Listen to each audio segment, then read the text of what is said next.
Hi guys, welcome to the channel. In today's video, I'm going to show you how you can add files in folder in laptop. So first you can see that this is the folder and I want to add these files in that folder.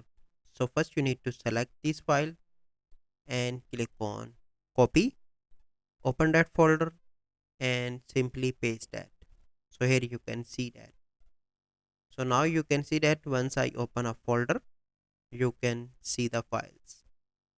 And if you want, you can select this and then you can see in show more options add the folder to send to. So here you can see you can find an option to send to. So let me select both this like this, and here you can see the option of share, and now you simply need to select the destination that where you want to share, but that is a long method.